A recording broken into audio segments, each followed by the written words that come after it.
เสนอตอน19เป้าหมายสุดหาของเด็กน้อยข้อที่1คำถามเยื่อคุณอยากเป็นอะไรเด็กน้อยตอบว่าอยากเป็นไมเคิลจอร์แดนคำถามต้องเฮ็ดอะไรเลยต้องเป็นก้นดำต้องหัวโล้นต้องโตเติบขึ้นสบายงนั่นเป็นตาหัวเด็กน้อยเนาะความงามโซข้อที่2คำถาม3สิ่งที่ต้องการที่จะเฮ็ดที่สุดเหลืออนาคตแม่นอะไรเด็กน้อยตอบว่าข้อที่1มีแฟนข้อที่2จูบเหล้าข้อที่3ครองโลกไปเลยเพิ่นว่าซั่นข้อที่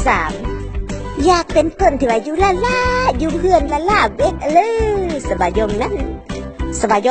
ความงามสนอล่าป้านนี่ข้อที่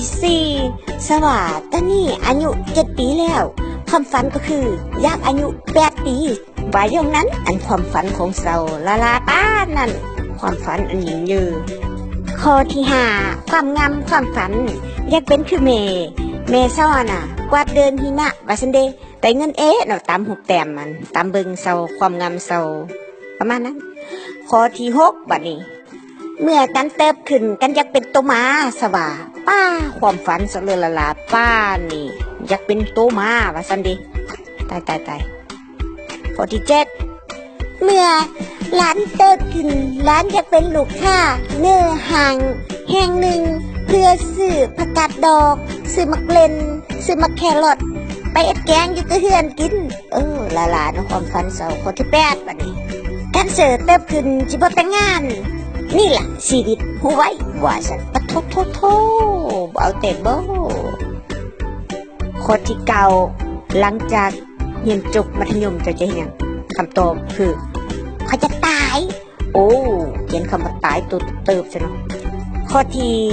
10ไอ้นี่เสือจิว่าลูกคัดมิวคิดประมาณนี้แหละสว่าเยอะขึ้นมาอยากเอ็ดเวียกเกี่ยวกับมักหินเอ็ดเวียกกับมักหินก็คือว่าจับมักหินไปทิ่มลงน้ำให้มันเป็นวงกว้างๆออกมาว่าซั่นตุ้มนี่ขยายเป็นคลื่นออกมาความงามข้อที่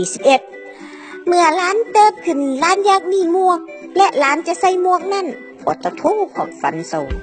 บ่ให้แม่ไปซื้อมื้อนี้ก็ได้เด้อข้อที่12ความฝันสว่า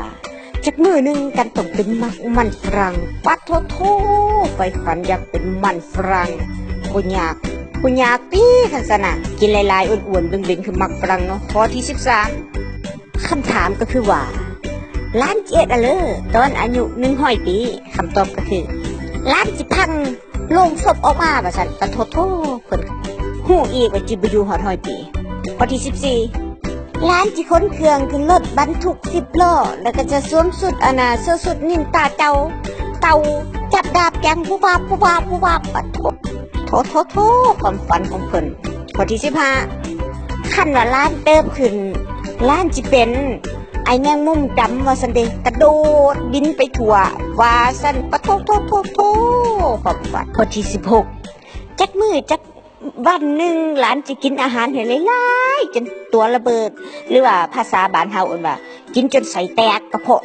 ตูงแตกว่าซั่นซะข้อที่17ล้านเติบขึ้นล้านอยากเป็นหมาป่าว่าซั่นปะโทความฝันสงสัยเบิ่งหนังแวมไพร์หลายแล้วอยากเป็นเจคอบบ่จักข้อที่18วันนี้เป้าหมายของหลานก็คืออยากอินให้จบเกมอันนี้แหละซูเปอร์มาริโอสงสัยอินบ่จบสักเทื่อข้อที่19บัดนี้ลานมีความใฝ่ฝันอยากเป็นคนเซ็ตโต๊ะเพิ่นว่าปัดโทความฝันบ่ธรรมดาอยากเป็นคนเซ็ตโต๊ะว่าซ่านขอบใจข้อมูลจากฮอนฮอตเส้นทางติดตามชมตอนต่อไปได้